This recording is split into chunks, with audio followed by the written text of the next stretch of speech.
밀집 구조와 관련해서 그 다음 중요한 사실 바로 인터스티셜 사이트라고 하는 컨셉입니다.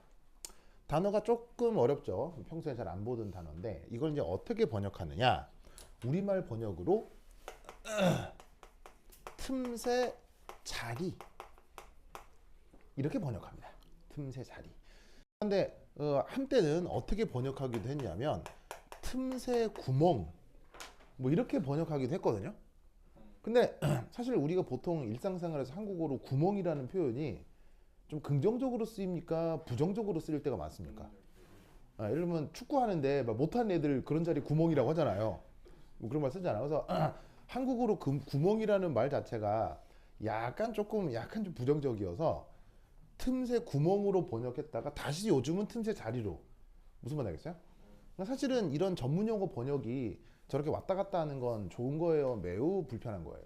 불편하죠. 그래서 원래 전문 용어는 interstitial site입니다. 알겠죠? 그거를 이렇게 번역들을 한다. 자, 그럼 이게 뭐냐면 예를 들면 우리 이제 입안에 이렇게 치아가 있잖아요. 그렇죠? 그냥 음식물 앙망 먹다 보면 당연히 밥은 맛있지만 밥 먹고 나면 사실 요런 사이에 이게 뭐가 막 껴요. 막 끼잖아요. 요런 틈 이런 걸 인터스티셜 사이트라고 하는 거예요. 자, 뭔 말이냐? 어쨌건 공들을 밀어붙여서 이렇게 빽빽하게 쌓았죠. 그죠? 그래서 이렇게 쌓는 방식에 몇 가지를 얘기했어요. 아까까지. 몇 가지를 얘기했어요. 두 가지를 얘기했죠. 첫 번째가 HCP, 두 번째가 CCP. 알겠어요? 그런데 HCP가 됐건 CCP가 됐건 빽빽하게 밀어붙인다는 거는 공 세 개를 붙이고 접하게 만들고 그 위에 뭔가를 하나 퐁 올리는 행위라고요. 이게 HCP에서도 CCP에서도 이 방식이 달라요? 이 방식은 똑같아요? HCP가 됐건 CCP가 됐건 이 기본 방식은 똑같잖아요. 그러면 마치 이와 이 사이에 고춧가루가 끼듯 쇠 볼 베어링을 올려놓았을 때 기하학적으로 중간에 빈 공간이 생기겠어요? 안 생기겠어요? 생기겠죠? 걔들을 뭐라고 부른다? 인터스티셜 사이트라 한다. 이런 얘기입니다.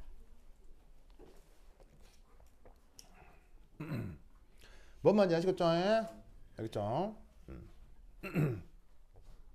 그래서 이 인터스티셜 사이트는 이제 말로 한번 쓰면 HCP, CCP 등의 쌓임 사이의 빈 공간을 인터스티셜 사이트라고 합니다. 관여? 왜 기절하려고 그래요? 힘내주세요. 그래서 이제 그게 뭐가 있느냐? 첫 번째 T 플러스, 두 번째 T 마이너스, 세 번째 O 이 세 가지가 있다라는 걸 꼭 외우셔야 돼요. 무슨 말 알겠죠? 이때 아까처럼 흰 공으로 그린 거 1층, 노란색으로 그린 거 2층, 그 사이에 중간에 빈자리를 지금 이렇게 표현한 건데 그걸 입체 구조적으로 약간 이런 식으로 바꾸어 보았어요. 그럼 여기 흰 공 1층 3개 깔린 게 지금 이거란 얘기고요. 2층 위에 올라앉아 있는 게 이놈이란 뜻이에요. 무슨 말인지 알겠죠? 그래서 지금 중간에 있는 이 빨간 자리가 얘하고도 사실 모두 다 접해 있게 되는 거죠. 무슨 말인지 알겠죠? 이때 여러분 이 4개의 공을 이런 식으로다가 보조선으로 슉 연결해 놓으면 이게 기하학적으로 뭐가 되겠습니까? 이게 삼연체가 되겠죠? 그 삼연체를 영어로 뭐라고 해? 삼연체를 영어로 테트라히드럴이라고 하는 거예요. 삼연체를 영어로 뭐라고 한다? 테트라히드럴. 그래서 T 사이트의 T가 뭐냐면 사면체란 뜻인 거예요. 무슨 말인지 알겠어요? 사면체 자리란 뜻으로 이 자리를 이렇게 표현하는 거다. 아시겠습니까? 자, 그리고 이때 노란 공이 됐건 빨간 공이 됐건 이 둘은 동일한 공이라 그랬어요? 다른 공이라 그랬어요? 똑같은 공을 그냥 층 때문에 색깔 구분을 하는 거라고 했죠? 이때 이렇게 HCP가 됐건 CCP가 됐건 얘네들이 보통 이 자리에 음이온이 배치됩니다. 즉 1층하고 2층 자리에 보통 나중에 보시면 음이온이 배치됩니다. 그러면 여러분 음이온만으로는 걔네들이 결합할 수 있어요? 음이온 있으면 옆에 뭐가 있어야 돼요? 양이온이 있어야 되겠죠? 그래서 이때 요 틈새 자리에 뭐가 들어간다? 보통 양이온이 배치되는 거예요. 아시겠죠? 요걸 뭐라고 부른다? 요거를 보시다시피 T 플러스 자리라고 한다. 아시겠죠? 그리고 당연히 이 T 플러스 자리는 배유수 얼마겠어요? 요 틈새 자리의 배유수는 얼마겠어요? 배유수가 4라는 거 알겠죠? 배유수의 뜻은? 접해 있는 다른 공의 개수. 이 말은 얘는 이거랑 접해 있다는 뜻이에요. 얘하고도 접해 있는 어떤 공간이라는 뜻이에요. 무슨 말인지 알겠죠? 그래서 이 T 플러스의 배수는 4. 됐죠? 그러면 T 마이너스도 있어요. T 마이너스. 그 T 마이너스는 2층이 1층에 위에 올라앉아 있는 거예요. 무슨 말인지 알겠죠?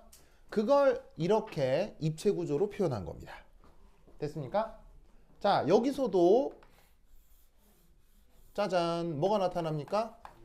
삼연체가 나타나죠? 이런 식의 이 중심 자리를 뭐라고 부른다? T-라고 부릅니다. 무슨 말인지 알겠죠? 그러면 이때 여기서 알 수 있는 건 첫 번째 1, T 플러스 마이너스는 서로 뭐 하나는 걸 알 수 있겠습니까? 상대적입니다. 상대적일 뿐입니다. 사실 이런 모습을 뭐로 정할 수도 있다? T 플러스로 정할 수도 있습니다. 그럼 얘가 뭐가 되는 겁니까? T 마이너스가 되는 겁니다. 즉 위아래가 뒤집어져 있다 이렇게 생각해도 되는 거죠. 그러면 이 경우 왜 이놈하고 왜 이놈을 구분하느냐? 여러분 유니셀의 정의 중에 유니셀은 반드시 뭐 해서 겹쳐져야 돼요? 뭐 해서 겹쳐져야 돼요? 평행이동해서 겹쳐지는 거죠. 그러면 사실 이것도 삼연체고 이것도 삼연체지만 이 삼연체를 평행이동한다고 해서 겹쳐져요? 안 겹쳐져요? 안 겹쳐지죠. 그래서 이 둘을 기하학적으로 구분하는 거예요. 무슨 뜻인지 아시겠죠? 알겠죠?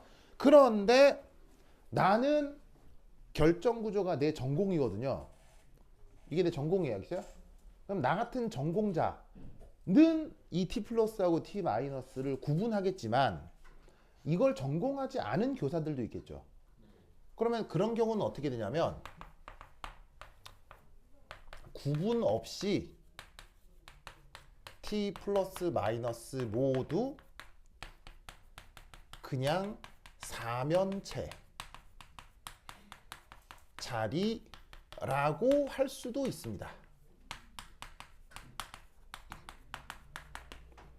무슨 말 알겠죠? 그래서 비전공자는 이것도 삼연체, 이것도 사면체 자리라고 표현합니다. 하지만 구분 안 하는 게 논리 구조가 맞아요? 구분해 주는 게 논리 구조가 맞아요? 해 주는 게 기본 유니셀 논리 구조하고 일치하죠. 그래서 전공자들은 구분을 하는데 비전공자들은 구분하지 않습니다. 뭐 여하튼 알겠죠? 그 다음 세 번째 오사이트라고 하는 게 있습니다. 자, 오사이트는 뭐냐면 HCP가 됐건 CCP가 됐건 거기서 얘네들이 나타나거든요. 이렇게 나타나는 패턴이 어떻게 나타나는 거냐? 노란 건 2층이고요. 흰 건 1층이에요. 그러면 요 중간에 빈자리가 하나 있을 거 아니야, 그지? 그럼 그게 어떤 식으로 나타나는 거냐면 조금 더 편리하게 그리면 요런 구조예요.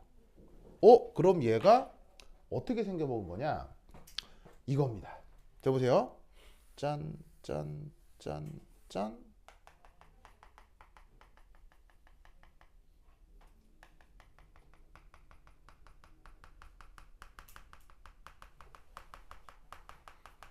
짠, 짠, 짠, 짠, 짠. 핫! 민성아, 방금 내가 뭐 성공했죠?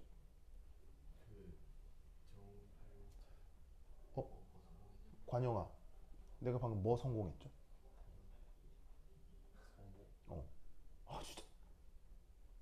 진짜.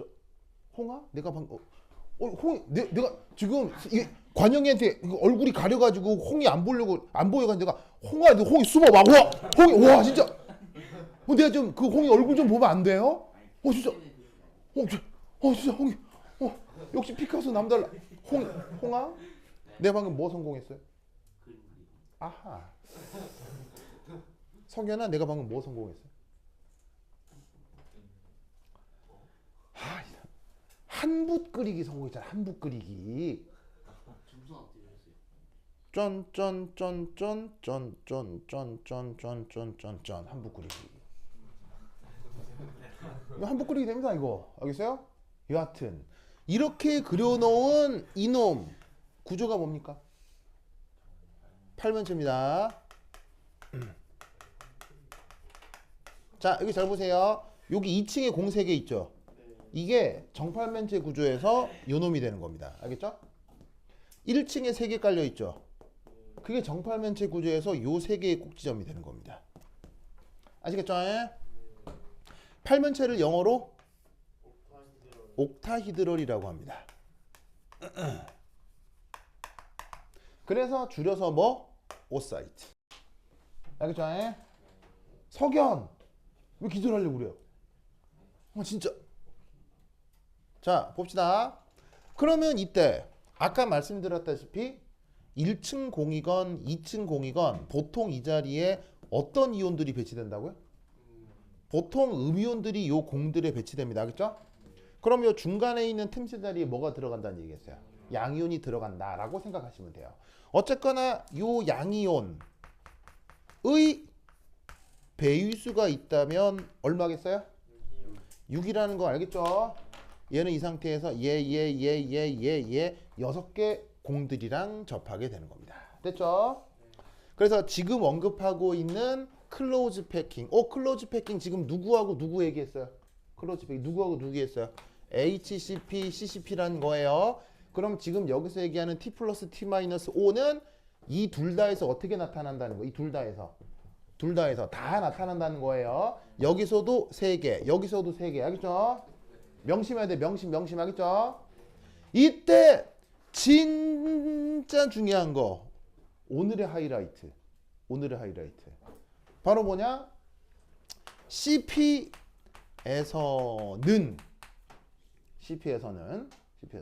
자 CP니까 둘을 다 포함하는 말이겠죠?